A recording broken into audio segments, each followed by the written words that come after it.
Origem das armas medievais. O primeiro metal da pedra ao ferro. Em um tempo em que as armas eram moldadas de pedra bruta, a descoberta do ferro mudou o rumo da história, como uma reviravolta dramática, como o momento exato em que um relâmpago corta o céu escuro. O ferro, esse metal escondido no ventre da terra, revelou-se uma matéria fascinante, resistente e maleável, mas misterioso e temperamental. Para os primeiros ferreiros, desbravar esse metal era quase como conversar com um espírito inquieto, moldando cada lâmina com marteladas ritmadas, como se em cada batida ecoasse uma promessa de poder. Imagine um guerreiro segurando, pela primeira vez, uma arma feita de ferro. A sensação deve ter sido estranha, quase mágica, pois o peso daquela lâmina era diferente, algo que parecia vibrar com o toque. Com esse novo material, o guerreiro já não precisava mais confiar nas pedras lascadas. Agora, segurava algo que realmente cortava, algo que fazia sua própria pele arrepiar. Mas o ferro tinha seus segredos. Forjá-lo e transformá-lo numa lâmina verdadeira exigia uma habilidade que poucos possuíam, uma dança entre o fogo e o martelo. E, como toda grande transformação, a descoberta do ferro trouxe questionamentos. Até onde essa nova arma poderia ser levada? Em quais formas essa lâmina, ainda rudimentar, se transformaria? O tempo traria a resposta, mas, enquanto isso, uma outra ideia começava a surgir. Se uma arma de ferro era tão poderosa nas mãos de um homem, o que aconteceria quando essa lâmina ganhasse uma forma mais refinada, mais leve, mais afiada? A ascensão das espadas e a essência da oura, e assim, do ferro bruto, nasciam as espadas e, com elas, um símbolo que transcendia a mera arma. A espada não era apenas um pedaço de metal afiado, ela carregava, embutida em seu fio, uma aura de poder e dignidade, um reflexo do guerreiro que a empunhava. Segurá-la era, de certa forma, assumir um pacto com a própria honra. Não era simplesmente atacar ou defender, era provar coragem, testar lealdade, marcar o nome no turbilhão da história. As espadas variavam em formas, tamanhos e curvaturas, como se refletissem a personalidade de seus donos. Algumas eram longas e esguias, feitas para duelos precisos, outras, pesadas e robustas, pareciam destinadas a romper armaduras. Cada corte, cada marca na lâmina, contava uma história. Guerreiros passavam anos afiando, equilibrando, ajustando suas espadas, até que se tornassem uma extensão deles mesmos, quase como um pedaço de sua própria carne. Um guerreiro sem espada era um homem sem honra, uma sombra, uma figura incompleta. Mas, apesar de sua glória, a espada tinha um lado traiçoeiro. Era bela, sim, letal também. Mas seu alcance, seu poder não duravam para sempre. Em meio ao calor da batalha, uma espada, por mais afiada, não podia proteger tudo, não podia cobrir todos os ângulos. E então surgia a dúvida: como proteger-se do golpe traiçoeiro, do ataque inesperado, do inimigo que atacava na sombra? Foi nessa inquietude que nasceu a necessidade de algo a mais, algo que pudesse proteger, dar abrigo e suporte contra os golpes inclementes do inimigo. O escudo e a arte da defesa.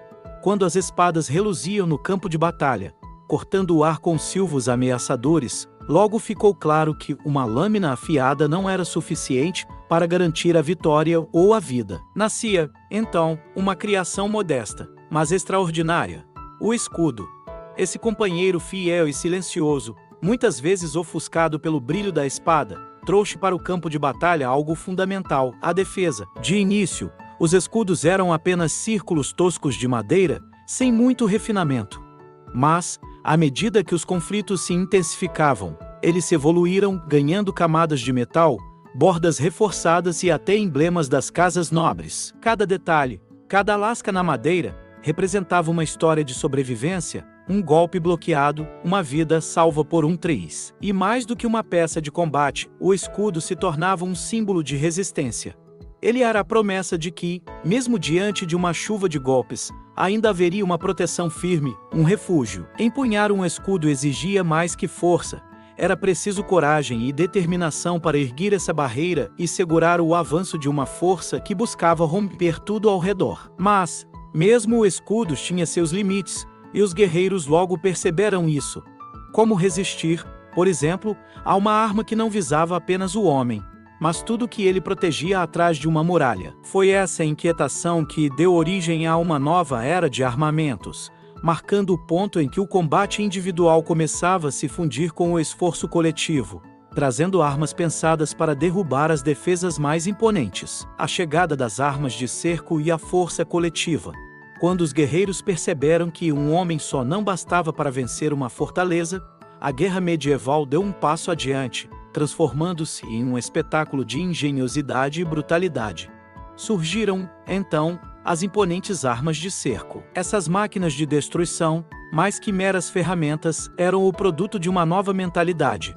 Não era mais o aço da espada ou a firmeza do escudo que garantiriam a vitória, mas o trabalho conjunto, a força coletiva de muitos agindo em harmonia. Imagine uma catapulta lançando uma pedra do tamanho de um homem contra as muralhas de uma cidade, seu ruído cortando o ar como um trovão. A tensão da corda, o estalo ao soltar, o impacto tremendo.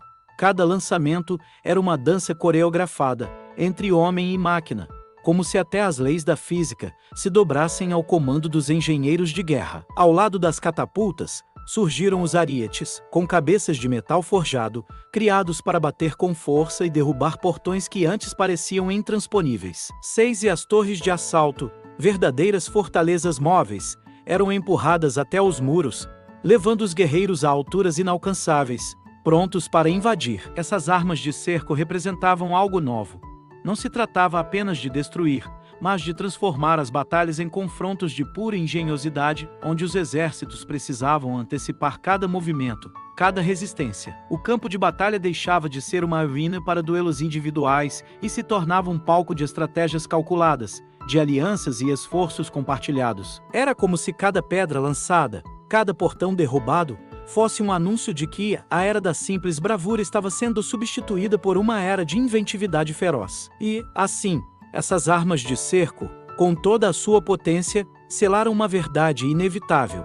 As guerras medievais não seriam mais travadas apenas entre homens, mas entre as próprias máquinas de destruição, sempre se superando, sempre em busca da próxima vitória e de uma nova invenção capaz de conquistar até o impossível. E aí, gostaram do vídeo? Deixe nos comentários sugestões para próximos vídeos. Obrigado por assistir.